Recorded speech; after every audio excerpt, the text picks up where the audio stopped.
18 in Belfast under the cloudier skies, so not feeling quite as warm here, but nevertheless temperatures holding up well overnight because an increasingly humid airflow will arrive from the west and northwest, and although we'll see clear spells in many places, for most of those temperatures will hold up in the double figures, in some spots 13 or 14 Celsius by dawn.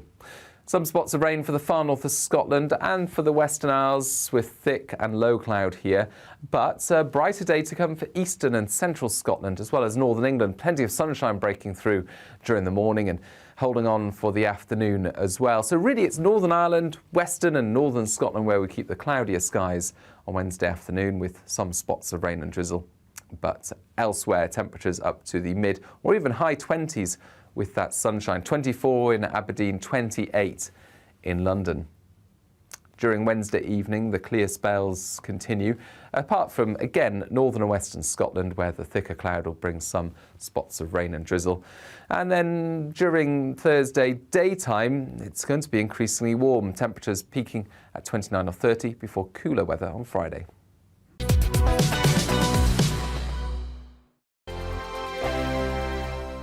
We are GB News. We're right across this great nation. On TV, on radio, on digital. Absolutely everywhere. We don't talk down to you. We embrace all voices.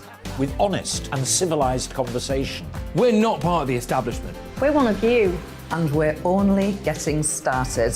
Join us on GB News, the People's Channel. Britain's news channel. Every morning from 6 o'clock, we'll wake you up with GB News Breakfast with all the stories you didn't know from the night before. So whether it's serious news, entertainment or your own views from all over our great nation, we're here to kick off your day with a smile. And the national media should be reflecting and reporting what's happening here. You will notice the northwestern accents. Whether you're with us on TV, radio or online, every morning it's breakfast from 6 a.m. Hope you can join us. Join us for Ministry of Offence, the comedy panel show that's just like the news, in that the left fights the right and it doesn't really seem to matter who wins. We cover the big stories. It was in fact a troop of baboons and not angry vegans. I like that. And the really important stories. Fat naked cow gets stuck in swimming pool. It's a headline in a lot of local newspapers. Yeah. We're on the same team, Nick. Yeah, but I'm just helping you. Join us for Ministry of Offence, Saturday nights, 8 o'clock on GB News. I'm Dan Wootton. Join me Monday to Thursday from 9 to 11 for the feistiest and most fun news debate on TV, where free speech reigns. I'll bring you a sharp take on the day's biggest stories, bombshell newsmaker interviews, and A-list guests. And I guarantee you, no spin, no bias, no censorship, and no reason to go to bed. That's Dan Wootton tonight, Monday to Thursdays from 9 on GB News.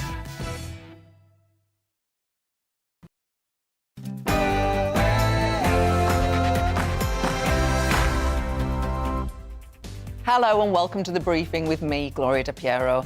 As the biggest rail strike in 30 years causes chaos for travellers, we'll bring you the latest from our reporters across the country. And we'll be asking both Conservative and Labour MPs what needs to happen now. And I'm delighted to be joined by actor David Morrissey, star of the new crime drama Sherwood, set in a former mining community. Plus, we're talking social mobility, equipment theft and tragic deaths in a rollercoaster crash. But first, here is your news.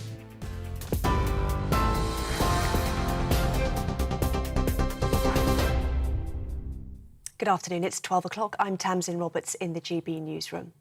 The Prime Minister has told a Cabinet meeting reforms are needed on the railways as nationwide strikes cause major travel disruption across the UK. With 80% of train services cancelled, Boris Johnson warned commuters they must stay the course in the face of what he's calling unnecessary aggravation. More walkouts are planned for Thursday and Saturday, but the knock-on effects will be felt all week. It's after last-minute talks failed to resolve a dispute between unions and rail bosses over pay, jobs and conditions. We need the union barons to sit down with Network Rail and the train companies and get on with it. And we need, I'm afraid, everybody, and I say this to the country as a whole, we need to get ready to stay the course. RMT General Secretary Mick Lynch says members will overcome whatever obstacles the government puts in their way. This is a lawful dispute under the legislation that the Tories brought in themselves. And every time we meet the hurdles and break the thresholds that they brought in, they want to change the law again. We've got the most draconian laws in Western Europe and in any democracy, in fact, anti-trade union laws. Whatever they bring in, we'll meet that challenge and we'll continue to campaign. And if necessary, we'll take effective industrial action when we need to. Well, people who need to travel today say they've been struggling with alternatives. I have to go back to Belgium this afternoon. Normally I go by tube, but now I have to take the bus or maybe Uber, taxi or something else. Yeah, I'm a tourist up here today. My coach doesn't go back till 5 o'clock, so I've got the day up here. I'm just relying on taxis and buses to get me around until my coach departs. I haven't been able to get any trains to work. I've been on buses since about 6:30. They keep cancelling, keep driving past. It's impossible to get on them. They're all so packed. I've only literally just gotten to work now. Unions have reacted with fury over a leaked memo which suggests Labour has banned its frontbenchers from picket lines. The head of the TSSA union described it as ridiculous nonsense by a party that was created by trade unions. Labour has declined to comment, although some MPs have joined demonstrations. Shadow Chief Secretary to the Treasury, Pat McFadden, didn't deny the claim.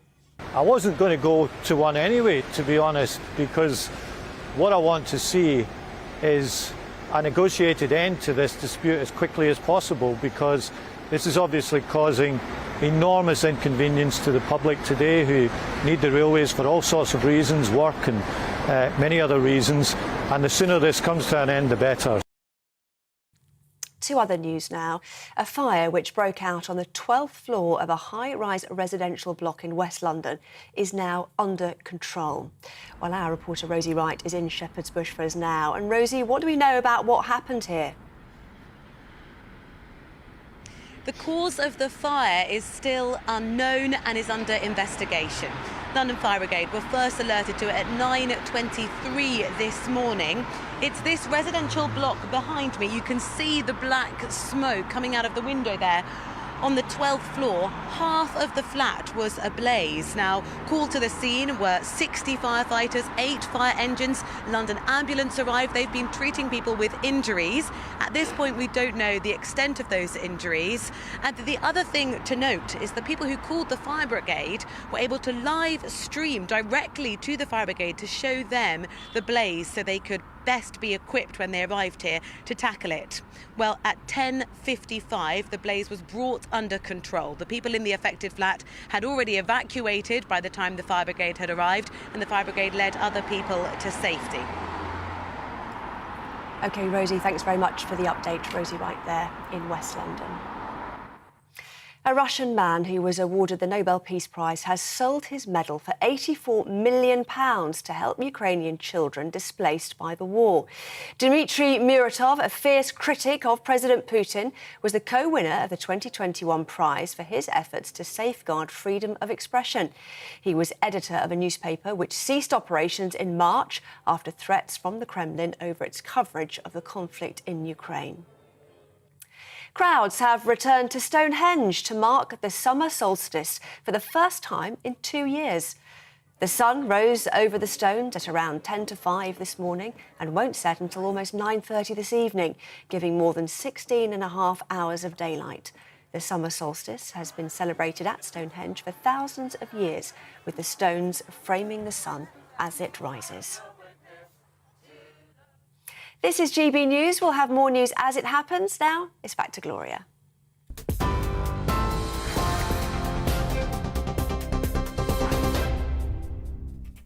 Coming up this hour on The Briefing, how was your journey to work today? Did your children get to their exam on time? As the biggest rail strike since 1989 begin, we'll bring you the latest from our reporters around the country. And we'll be asking both Conservative and Labour MPs what needs to happen now. And actor David Morrissey joins me. He's the star of the hit new crime drama, Sherwood. It's set in a former mining town in the Red Wall, in my old constituency of Ashfield in Nottinghamshire. Have you seen it yet? You're in for a treat. Former Conservative Transport Secretary Justine Greening joins me. She's on a mission to improve social mobility, which has stalled in recent years and in some ways is even going backwards. We'll also be discussing stolen tools and roller coaster deaths from 50 years ago. And as ever, we'd love to hear from you. Let me know how you've been affected by the strike, or send your views about anything on the show today. Email me at gbviews@gbnews.uk or tweet me at gbnews.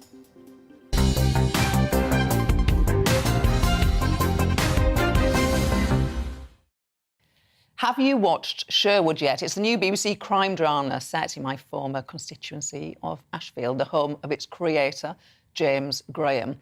I'll be talking with its star, David Morrissey, in just a second. But first, let's have a quick peek. We're investigating the murder of a local resident. Can you think of anyone? Were there any ongoing disputes? Disputes? 1984. This was the miners' village. You know what folk are saying? Someone's targeting striking miners. I mean, who's next? I don't know what he's doing, what he wants. There's an undercover cop in the village. I know the potential to inflame divisions in the community. This place remembers. Joined now by actor David Morrissey. David, it's really good to see you. Welcome to the channel and welcome to the show. What did you learn about former mining communities, the former mining community of Ashfield? They changed their votes for the first time in generation. What does the political history of places like that teach us? Well, I, come from Liverpool and remember the miners' strike. And for me, it was a very binary dispute. I was, very much on the side of the NUM against the Thatcher government. That was my stance. And everybody I knew, that was their stance. So when this drama came along and I started researching the situation in Nottinghamshire, and other places, obviously, but particularly in Nottinghamshire, of the divisions that had happened, the historical divisions, that was still present today. And one of the first people I got in touch with was yourself, actually. And you welcomed me up to Ashfield, and I spoke to, policemen and ex-miners and their wives, and got a feeling of what that time had been. I felt that what James was doing was, really unpacking a lot of stuff from the past, which people are living with in the present.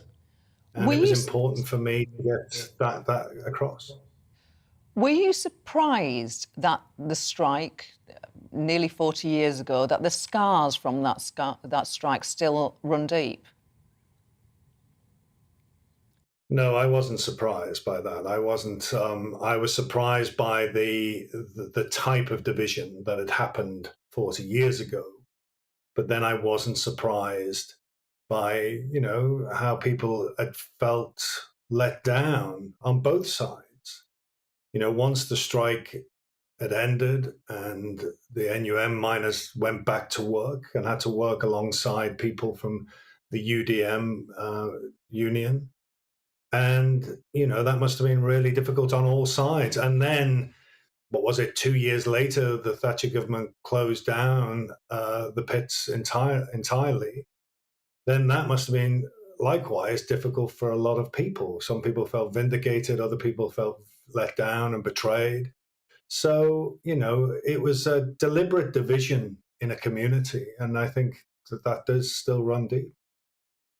To welcome you to Ashfield, to meet ex-miners and ex-police officers. Why is it important to meet people who lived through that strike in order to prepare for the role? Well, all actors are different. And, some actors don't work like that, and they work brilliantly, and I have great respect for them. But over the years, I've found the way that I like to work, and how I like to work is to meet people who are in the situation that I'm portraying. So that for many reasons, one, I can sort of kick the tires of the drama. James has written a fantastic drama, but I'm able to kick the tires from my character's point of view, make sure I'm hitting the right notes. But also I like to look in the eyes of the people I'm portraying whether it's their profession or them themselves.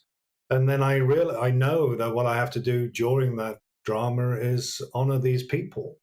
They're sometimes very complex people, sometimes people whose opinions I might not agree with personally, but I have to sort of have empathy with the people I'm portraying. I'm a bit of a geek, Gloria, you know that. I like to sort of read a lot and sort of delve into those things. So it brings out the inner geek in me. But I would like to emphasize that it's not necessary for every actor to do that. I remember you, because I'm also a bit of a geek, and I was sort of interested in politics from a very young age. But I remember first really seeing you and getting to know you on screen is when you played the part of Gordon Brown in a film called The Deal. God, it must have been a couple of decades ago. I don't want to show my age or even think about it. How do you prepare to get into somebody like Gordon Brown's head? Well, I think if I was doing it now, it might be very different. You know, if you were playing, as Ken Branagh has just done, Boris Johnson, I don't think he could do what I did with Gordon Brown, which was basically stalk him for, months on end. I sort of went up to his constituency. I hung around outside his house. I went to sort of, the church that his father had spoken in. I dug around and got to know many people who knew him and had worked with him. And I spoke to colleagues of his during that time. So, what you're trying to do with people like Gordon Brown is we all know the public person. That's the person he portrays to us. It's the person he allows us to see. The job of the actor is finding what the personal is. Who's the person when the door closes? Who's the person when he's alone? Who's the person when he's in a private situation? So that's what I'm trying to do. And with Gordon, it was interesting. I spoke to a lot of people who said, oh, he's so funny. He's a really funny person. And I was like, what? You mean the man I've been watching on the TV? That doesn't add up. And then I only met him after the show. I didn't meet him before.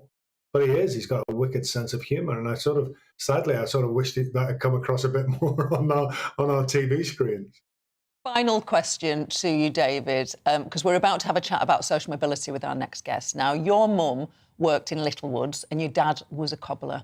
Why aren't there more actors with backgrounds like yours?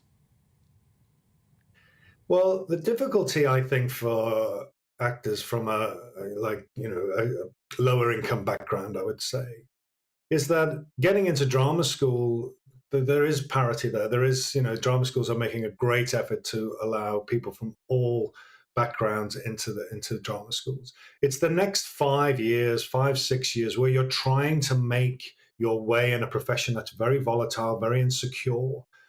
You're to hand-to-mouth existence.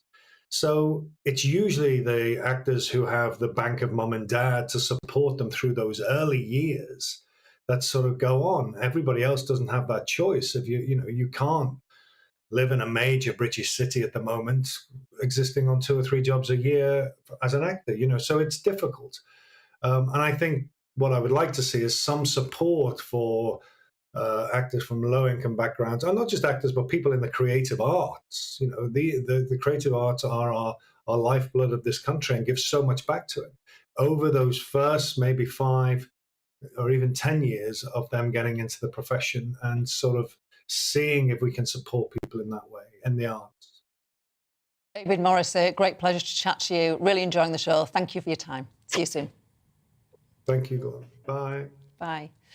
Now, the Prime Minister held crisis talks at a cabinet meeting this morning in response to the worst rail strikes in over 30 years. 50,000 union members walked out demanding up to an 11% pay rise after last-ditch talks failed yesterday afternoon. Our Home and Security editor, Mark White, has been looking at the disruption so far. At one of London's busiest train stations, it was anything but this morning.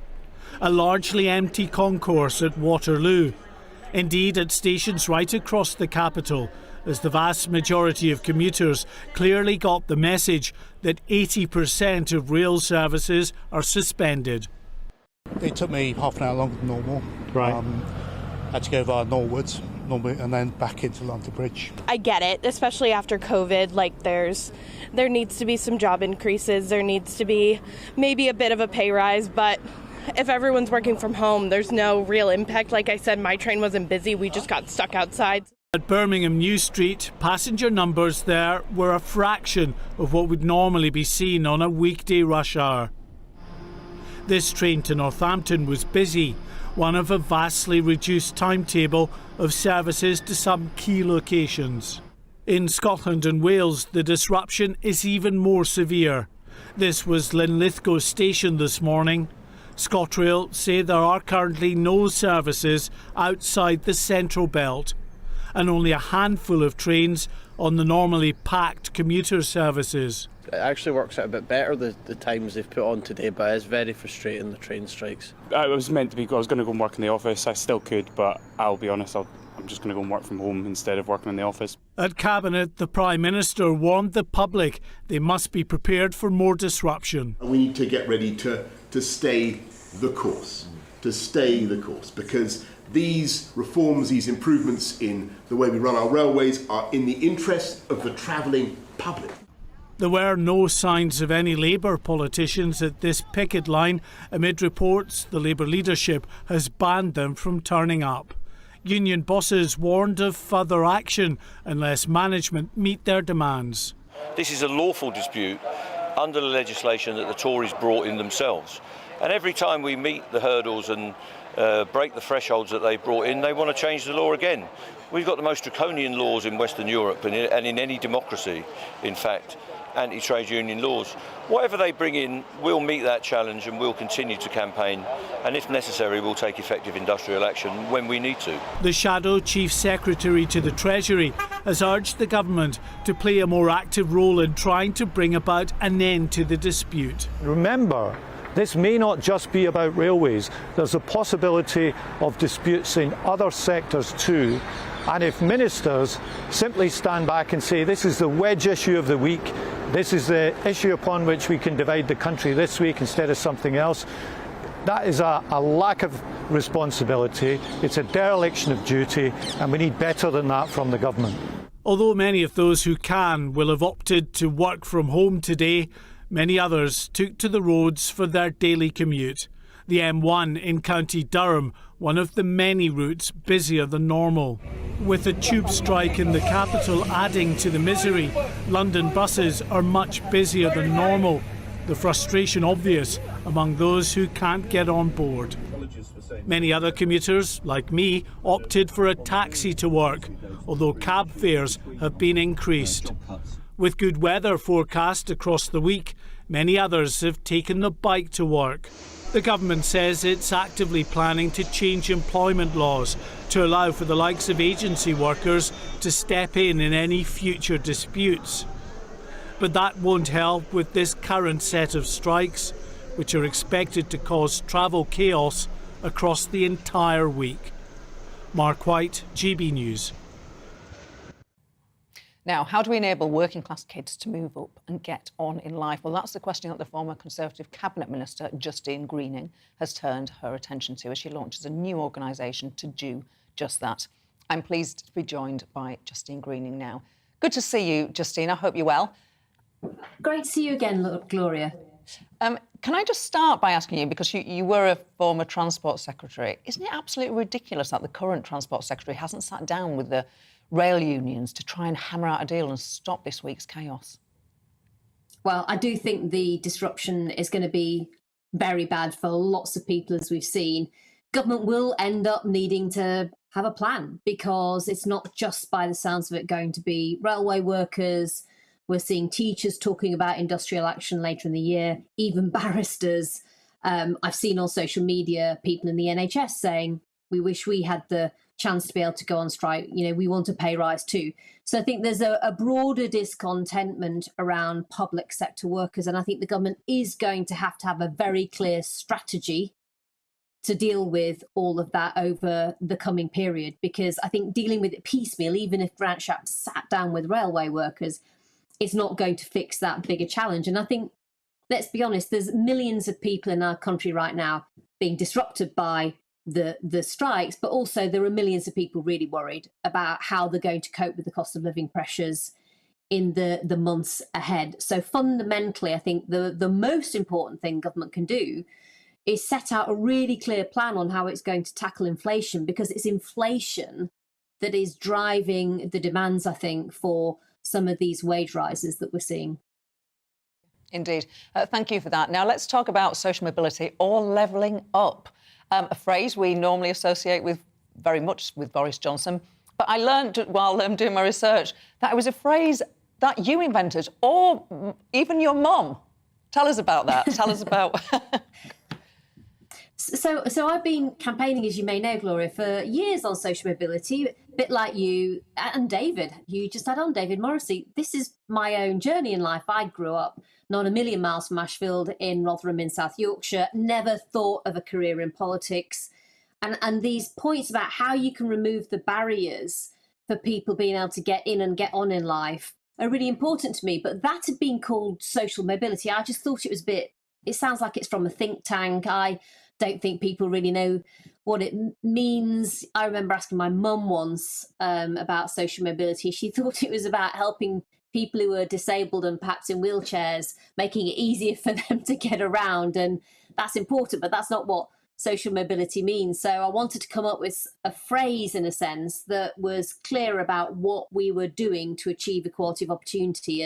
And so for me, achieving equality of opportunity, which is what I'm committed and passionate about helping to bring about, you achieve that not by taking opportunities away from people who've already got them, but by levelling up and extending new opportunities to people who don't. And for me, that's why the levelling up agenda really matters, because it's fundamentally about making access to opportunity far more fairer in the future than it's been in the past. You've got this new organisation, you're working with businesses and universities to help them do more to improve, a horrible phrase, social mobility. Can you give us some good examples of businesses who are doing, or organisations that are doing the right thing on this?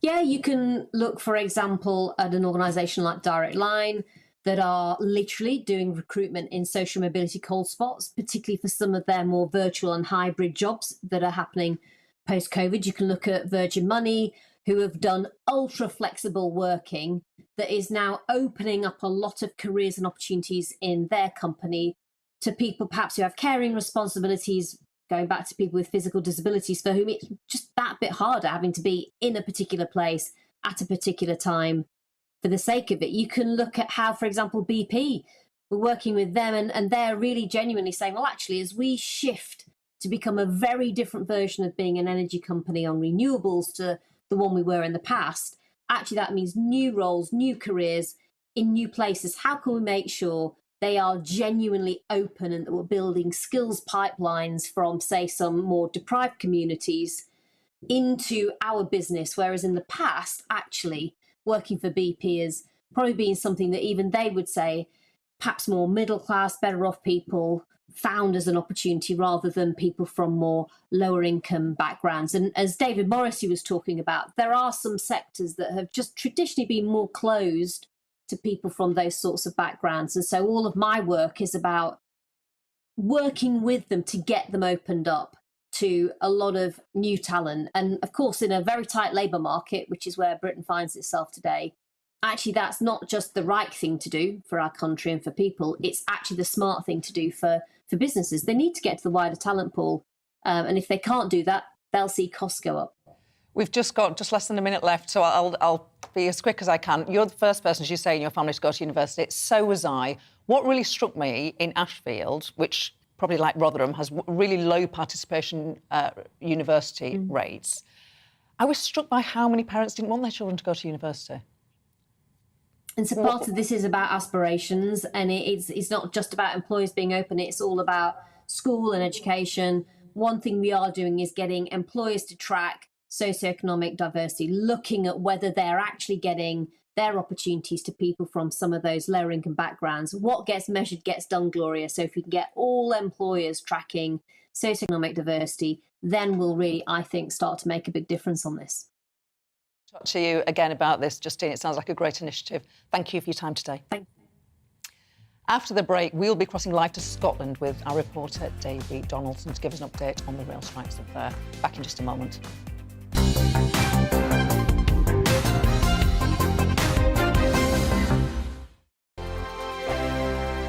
We are GB News. We're right across this great nation. On TV, on radio, on digital. Absolutely everywhere. We don't talk down to you. We embrace all voices. With honest and civilised conversation. We're not part of the establishment. We're one of you. And we're only getting started. Join us on GB News, the People's Channel. Britain's news channel. Every morning from 6 o'clock, we'll wake you up with GB News Breakfast with all the stories you didn't know from the night before. So whether it's serious news, entertainment, or your own views from all over our great nation, we're here to kick off your day with a smile. The national media should be reflecting and reporting what's happening here. You will notice the northwestern accents. Whether you're with us on TV, radio, or online, every morning, it's breakfast from 6 a.m. Hope you can join us. Join us for Ministry of Offence, the comedy panel show that's just like the news, in that the left fights the right and it doesn't really seem to matter who wins. We cover the big stories. It was in fact a troop of baboons and not angry vegans. I like that. And the really important stories. Fat naked cow gets stuck in swimming pool. It's a headline in a lot of local newspapers. Yeah. We're on the same team, Nick. Yeah, but I'm just helping you. Join us for Ministry of Offence, Saturday nights, 8 o'clock on GB News. I'm Dan Wootton. Join me Monday to Thursday from 9 to 11 for the feistiest and most fun news debate on TV, where free speech reigns. I'll bring you a sharp take on the day's biggest stories, bombshell newsmaker interviews, and A-list guests. And I guarantee you, no spin, no bias, no censorship, and no reason to go to bed. That's Dan Wootton tonight, Monday to Thursdays from 9 on GB News.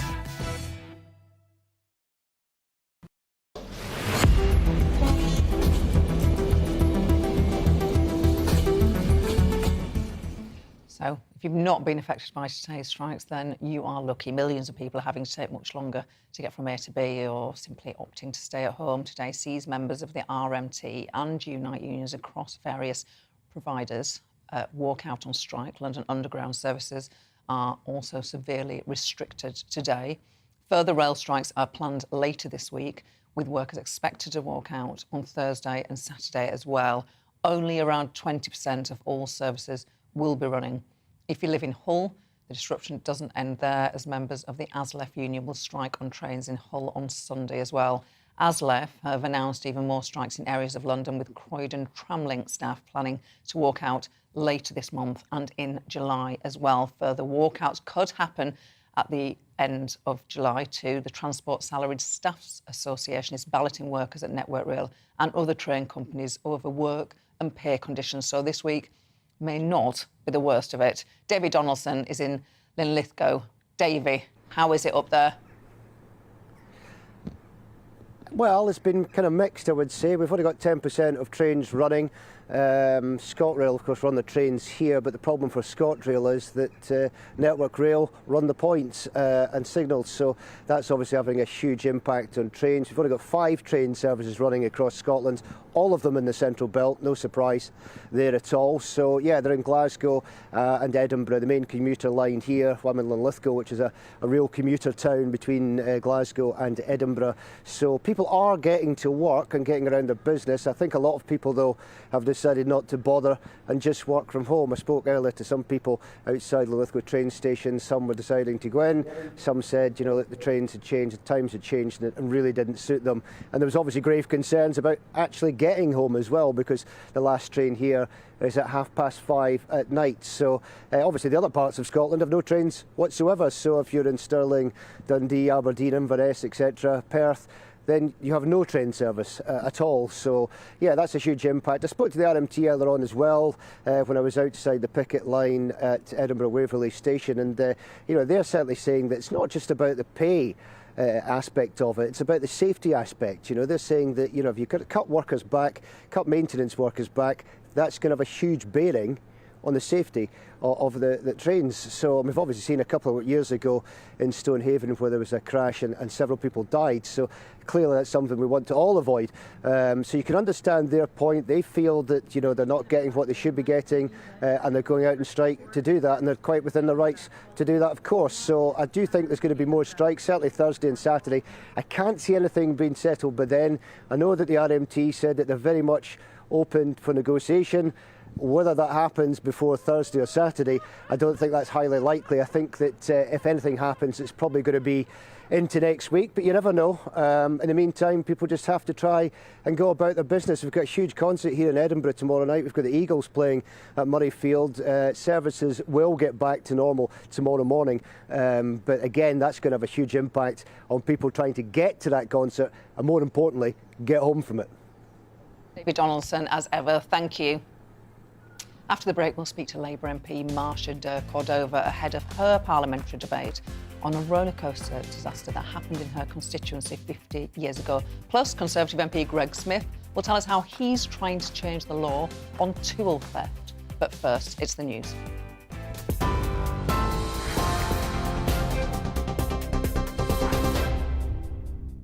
Good afternoon, it's 12:32. I'm Tamsin Roberts in the GB newsroom. The Prime Minister has told a cabinet meeting reforms are needed on the railways as nationwide strikes cause major travel disruption across the UK.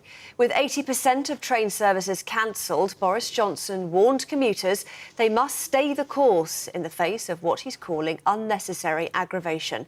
More walkouts are planned for Thursday and Saturday, but the knock-on effects will be felt all week. Boris Johnson is urging unions and rail bosses to get back round the table to resolve the dispute. We need the union barons to sit down with Network Rail and the train companies and get on with it.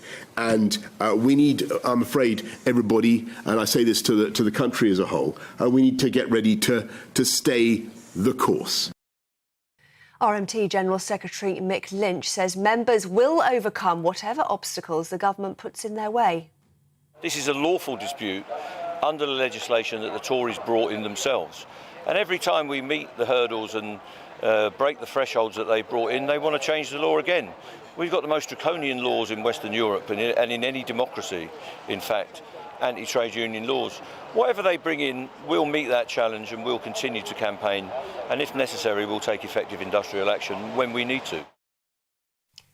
In other news, one person has been taken to hospital as a result of smoke inhalation following a fire on the 12th floor of a high-rise residential block in West London. 30 residents were led to safety via an internal staircase, and others who weren't directly affected were advised to stay in their flats. The building is close to Grenfell Tower, which was destroyed by fire 5 years ago, killing 72 people. TV, online and DAB+ radio, this is GB News.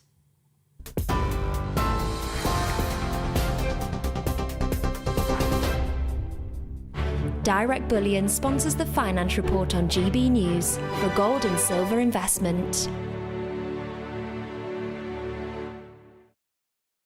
Here's a quick snapshot of today's markets. The pound is 1.227 to the dollar and 1.163 to the euro. And the price of gold currently stands at £1,493.84 per ounce.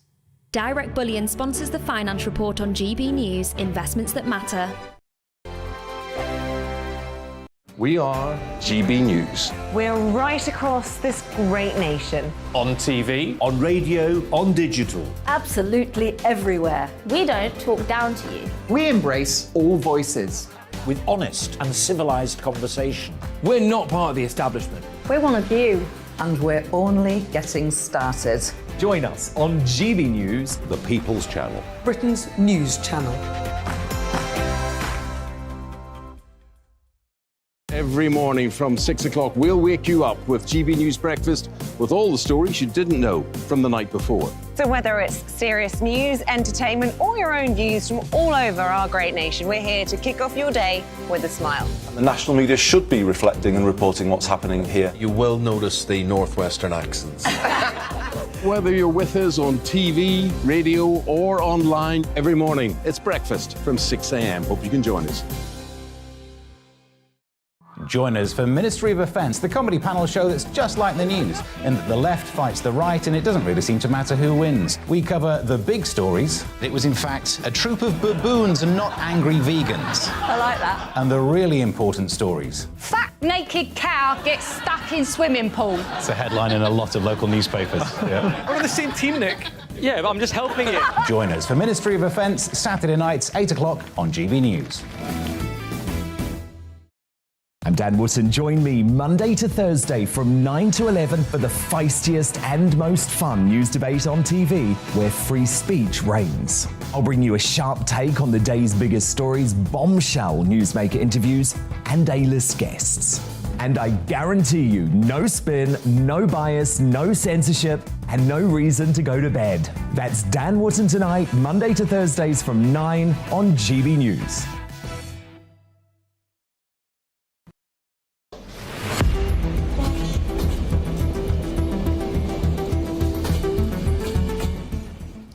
Welcome back. As rail staff go on strike, thousands of journeys that would have been made by train are moving onto the road instead. Bus and coach companies are expecting to see an increase in travellers today, particularly on intercity routes.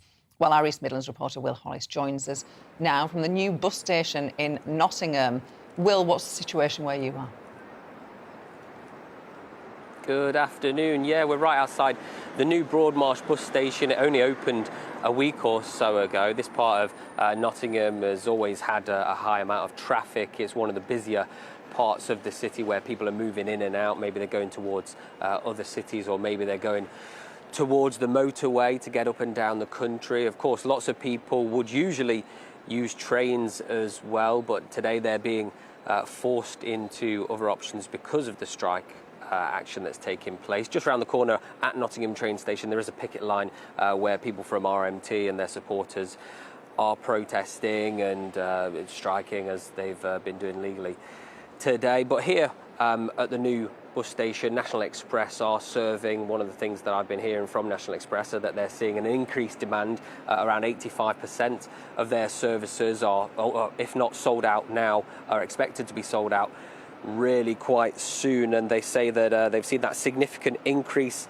and that they added that it's working hard to increase their availability, but there's simply no way that they can match the sheer volume of what the rail services can do. So lots of people might be looking at different ways that they can get around. National Express might be one of them, as well as other bus services and companies, but simply there might not be the volume to take up the space that's usually dominated by the rail industry. Now, East Midlands Rail is the one that runs trains in and out of stations like Nottingham, like Leicester and Derby, those big main cities in this part of the country. Now, they're only running one service an hour for those big city destinations, so like between Nottingham and Derby, like between Nottingham and Sheffield, Nottingham, Sheffield and London, so there is only one of those every hour. And the rest of them essentially have been scrapped. So if you're living in a part of the region, part of Nottinghamshire that isn't as easily accessible by bus, where maybe you've got to go 30, 40 miles to move between a town that's maybe a little bit smaller than the big cities, like Nottingham, like Mansfield, and your reduced services can't really get you around, I think a lot of people will find themselves in really difficult positions, and I'm sure a lot of people that had quite happily gone back to their office are finding that they're working from home again today, and probably for the rest of the week as well. Will, always good to hear from you. I have to say, that bus station is a vast improvement of what went before. It's nice to see it. Take care, Will. 50 years ago, 5 children were killed in a horrific accident at Battersea Fun Fair. The star attraction, the Big Dipper roller coaster, derailed. It's a tragedy which has been largely forgotten, but of course, the scars for the families are still all too real, and those who did survive are even now living with the after effects. Labour MP for Battersea, Marcia de Cordova, is calling for a permanent memorial commemorating those who died. She has a debate in Parliament today about this, and she joins me now. Marcia, great to see you. Just tell us a bit more about what... Gloria. Hi, Marcia. Tell us a bit more about what happened on that day, because I didn't know about this until I saw your debate and looked into it. Yeah, I think that's the case for many. I mean, I only really found out about this particular tragedy a few months ago, but as you know, 50 years ago, you know, as part of the Festival of Britain, it was the Battersea Fun Fair, and the Big Dipper was the main attraction. But unfortunately, there was a crash and resulted in 5 people losing their lives and 13 other people were injured from that awful event. And on this 50th year, we've actually planted a tree and a plaque has been unveiled in Battersea Park. But, you know, along with campaigners, we want to see a more permanent and lasting memorial in Battersea Park. Was anyone held to account for what happened that day at the fun fair?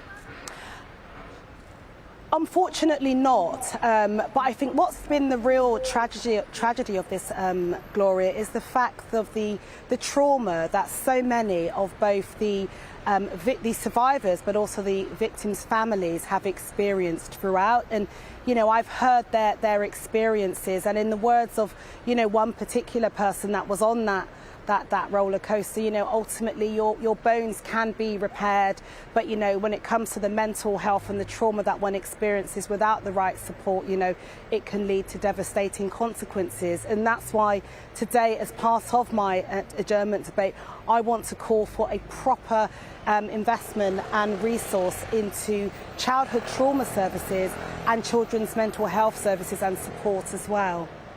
Did they receive mental health support or trauma counselling at the time, those survivors, or the families of those who lost their lives? Many didn't. And when we think about the trauma that, you know, any tragedy will have on a child or a young person, there have been so many events that we can reference, whether it was the Fun Fair disaster in Battersea or the Hillsborough disaster, or, you know, the Manchester terrorist attacks, and more recently we've just marked the 5th anniversary of the Grenfell fire. You know, all of those attractions or events involved children or young people, and so that's why it is vital that we see a proper strategy from government that will actually seek to invest and put resources into childhood trauma services and children's mental health. And, you know, that starts from early years as well, and also ensuring that our schools are properly equipped to support our young people. And final question to you, Marsha. Biggest rail strike for 30 years. Will you be joining striking workers on the picket line?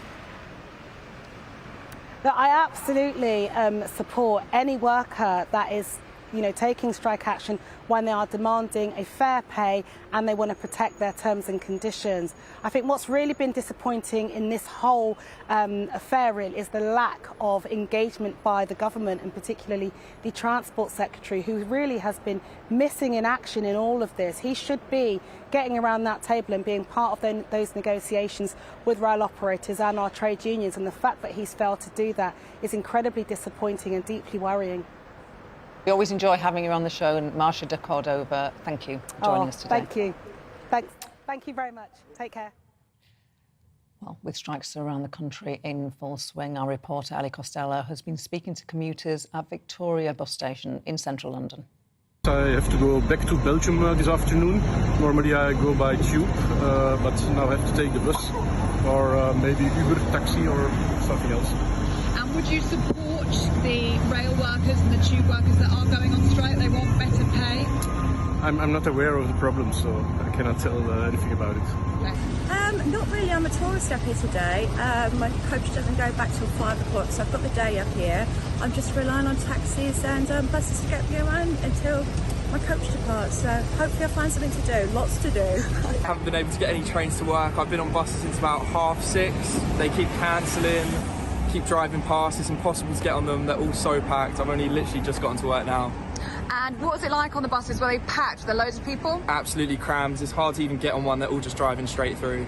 And what do you think about the people who are doing this, the people who are striking? They want better pay. Do you think that they have a right to do that, or do you think there's a better way of doing it? I think they have a right to do it, but I don't think it should impact everyone else trying to get to work. I think there's got to be other ways to go about it, 100%.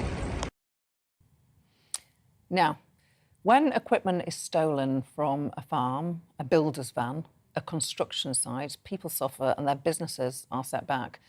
New proposals will be made by an MP to prevent that and to prevent equipment to be sold to try and reduce rural crime and widespread theft. The man behind the move to change the law is the Conservative MP for Buckingham, Greg Smith, and he joins me now. Good to see you, Greg. You're one of the lucky MPs to be drawn in this annual lottery to put forward your own proposals to change the law. It's a weird old system, isn't it, that Parliament operates? Just tell us a little bit about how it works and how you felt when you won the lottery. Well, good afternoon. After every Queen's speech, there is a book in one of the division lobbies that you put your name against a number, quite literally a lottery, and then Eleanor Lang, one of the deputy speakers, draws that lottery, and somehow, talking to some colleagues that have been here for 20, 30 years and have never come out of the ballot, I came out number 3, which means I do get guaranteed time in the House of Commons to present a bill of my choosing.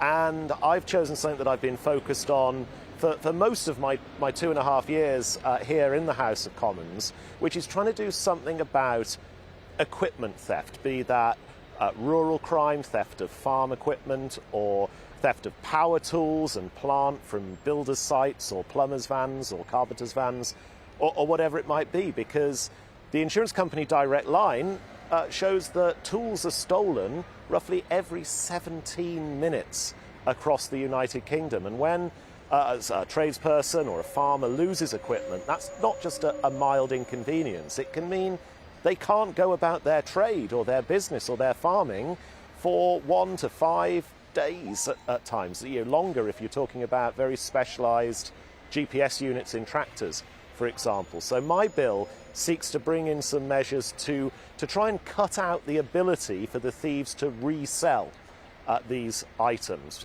largely by ensuring serial numbers have to be searchable when thieves put these items on online sales platforms. That way the police or owners or the insurance companies can be constantly searching the internet to try and find products that have been stolen, and hopefully that will act as a disincentive for the thieves to try and sell them on in that way. And is this issue, which you're clearly very passionate about, and I think everybody watching would agree that it's a real problem, why did you choose to prioritise this? Was it based on constituents raising it with you? Yes, yeah, it was actually. I've had a lot of conversations over the last couple of years with insurance companies, with tradespeople, with farmers, with all sorts of people that have got a hand in trying to stop this problem. But actually the idea originally came from a community Facebook group in my constituency in the town of Buckingham, where there'd been a spate of thefts from trades vans in the town about 1.5 years ago.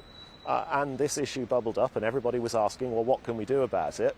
And someone came up with this idea of trying to cut off the ability to sell the products online afterwards. And, I've run with it. I did a 10-minute rule bill in the previous session of Parliament, which sadly was at the end of the session, so fell when Parliament was prorogued. But, finding my luck was in and I came out of the private members ballot at number 3, I thought, let's keep running with this. Let's extend the scope a little bit to make sure we are including equipment from farms that is stolen, because that is a huge problem in my predominantly rural constituency as well, and see if we can find some ways to disincentivise those that prey on people just going about their business. How long will it take to become law? Obviously, you'll need the government to back you, but what's the next stage on the process of making your plan and turning it into legislation? So over the summer, I'm working with the Home Office, I'm working with DEFRA, as well as going to various round tables with police forces, with insurance companies, with trade bodies, to really polish the detail of what exactly the bill will do in its intricate detail. Then on the 16th of September, the bill will have its second reading on one of our sitting Fridays. I'm hoping that with the government's support, we can get that second reading passed through to committee stage, through to report and third reading in the Commons and off to the House of Lords. Because I've got a relatively early slot in the parliamentary calendar for this session, we've got the time to get this through all of the stages, through committee, through the House of Lords, and by the time Parliament prorogues next for the next Queen's speech, or who knows, a general election, I'm hoping that we can have made a real difference and got this on the statute book. I would love to speak to you and an affected constituent at some point in the future, so do let us know about that. But final question to you.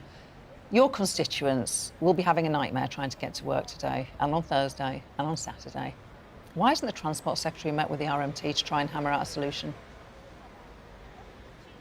Well, yeah, my constituents are having an absolute nightmare today. Buckinghamshire is commutable into London, into Oxford, into Milton Keynes, and anybody trying to get to work today will be really frustrated, as will school children. Lots and lots of school children go to school by train in Buckinghamshire. And so, first of all, I absolutely condemn these strikes. It's the wrong time for industrial action like this to be taking place at a time when the economy is so delicate and at a time when children, particularly 16-year-olds, are trying to sit their GCSEs. But we've got a problem here. The RMT have openly said they don't want to meet with a Conservative government. And it's also not the government that is the employer here. So I absolutely encourage everybody to get round the table and to hammer this out. But there's got to be responsible behaviour on all sides. And going to industrial action, striking, causing misery for millions of people in Britain is not the way to go about getting people on your side. Yeah, I think, just to challenge you on that, I think the RMT do want to meet Grant Shapps. I think they have been calling for that for some time. Well, there's been a lot of mixed messaging. I know there's a direct quote. It's been quoted in the House of Commons multiple times over the last couple of weeks from Mick Lynch saying he doesn't want to meet with a Conservative government. And I get the RMT are unlikely to be fellow political bedfellows with the Conservative Party. They are a relatively hard left union in this country. However, we do need to negotiate on this. We do need to accept some realities that median wages in the rail sector, not just drivers but across the board, have risen faster over the last decade than many other jobs, nurses and care workers and so on. There does have to be some acceptance of reality here, of where the country is. But yeah, let's get these strikes stopped. Let's get them off the table for the rest of the week and hopefully come up with some settlement that is at least baked in reality. Smith, the first time you've been on the show, enjoyed very much talking to you, the Conservative MP from Buckingham there. Thank you. Up next, it's On the Money with Liam Halligan, and he is here with me now. What's coming up on your show, Liam? Well, I think there's only really one story in town, isn't there? There's one story across the country, which are these rail strikes. We're looking at whether or not we're heading back to the 1970s. Could we see more industrial action spark, but teachers this autumn? Barristers are talking about striking. We're also talking about the government's role. Is it really the case that the government should be sitting back, or should they be getting in there and trying to resolve this dispute? Whatever happens, it's clear that the RMT has brought the country's rail network to its knees. It's clear business is going to suffer. It's clear kids are having trouble getting to school, some of them doing their own exams. So that's the main thing we're focusing on the money off the rails in the next hour. Off the rails. And there's more economic news coming up this week, isn't there? Well, tomorrow we've got the inflation number, which will be a really big moment, and that inflation number will really feed into these negotiations, not just between the RMT and Network Rail, but in many workplaces across the country, both public and private sector. The retail price index in April, it was 9.1% higher than the same month in April 2021. We're expecting an even higher number for May, and the old measure, the retail price index, which the Bank of England used to target, that could be up at 12 or 13%. So we're not yet at 1970s levels of inflation, when inflation hit 15, 20%, but certainly the highest that we've seen in our adult lives, Gloria, much, much higher than many people, including the Bank of England, expected.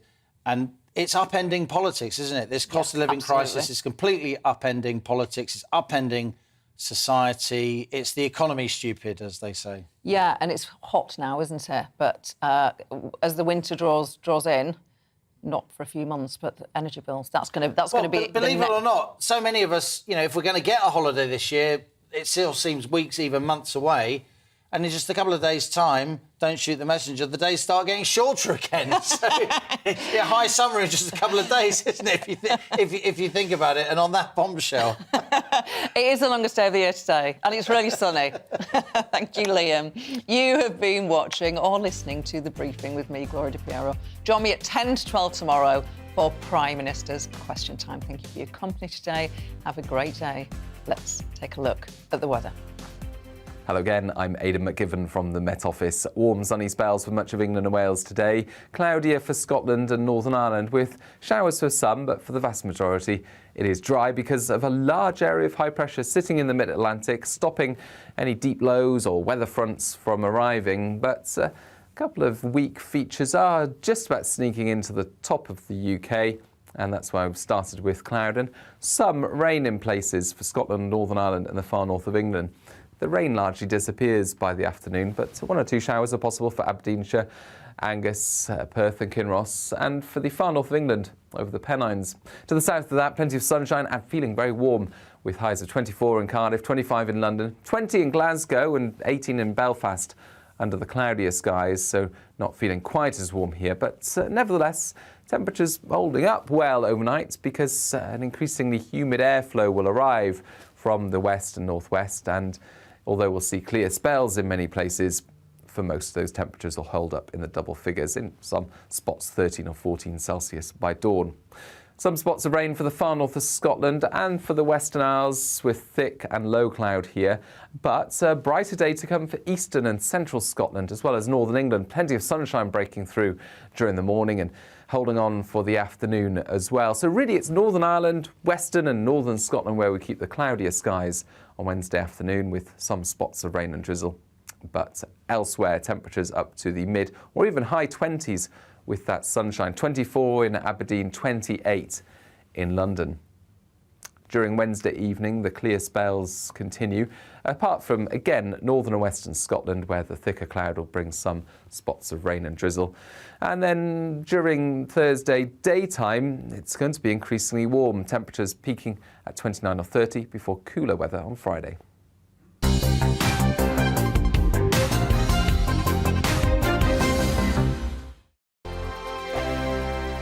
We are GB News. We're right across this great nation. On TV, on radio, on digital. Absolutely everywhere. We don't talk down to you. We embrace all voices. With honest and civilised conversation. We're not part of the establishment. We're one of you. And we're only getting started. Join us on GB News, The People's Channel. Britain's news channel. Every morning from 6 o'clock, we'll wake you up with GB News Breakfast with all the stories you didn't know from the night before. So whether it's serious news, entertainment, or your own views from all over our great nation, we're here to kick off your day with a smile. The national media should be reflecting and reporting what's happening here. You will notice the northwestern accents. Whether you're with us on TV, radio or online, every morning, it's breakfast from 6 a.m. Hope you can